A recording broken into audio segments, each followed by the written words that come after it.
تاجی و دیک.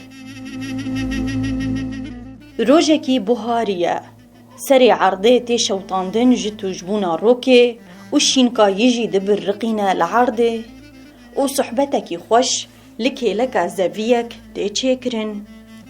تعجی و دیکک هوالی هفدو بون و جه هفدوره کوتن. امی هرن وی خرب جوری و امی الورش خوره گندکی آوا بکن دن ناوا وی بوهاره و خوزایا شیرین ده.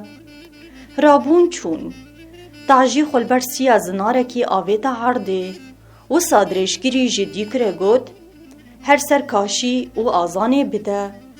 دیک درکت سرکاشی و بانگ دا. روویک جی لوان دران هبو نری گوای دیکک لوی خرابه بیکس آزانه دیده کیفا وی پر هات و کیف خوش بو. جه کیفا شور جسم بیلی وی نبری شخوره گود ویا نیچیرا من هات بردوه من.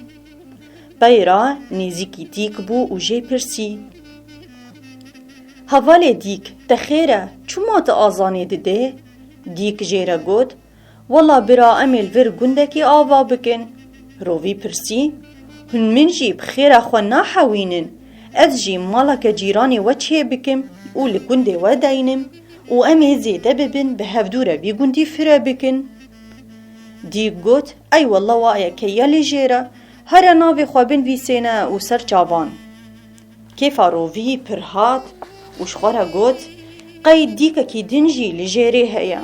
روی نزانه لجیره چه هیا.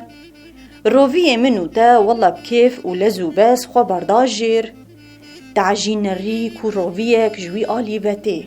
رابو تعجی و برا روی دا. روی شمیری لی خوزو دا هف و زور دا لنگی خوا و خوا خلاص کر جه تعجی. بو دانی ایواری دیک دیسه درکت سرکاشی و آزان دا جاره کدن. روی لید نری و گازی دیک کر و گوت واللهی حتی که تو ملبه و تعجی که یابه تو کس نابه جیرانی و گنده و نایه چه کرن. دیک جروی را گوت چما بره؟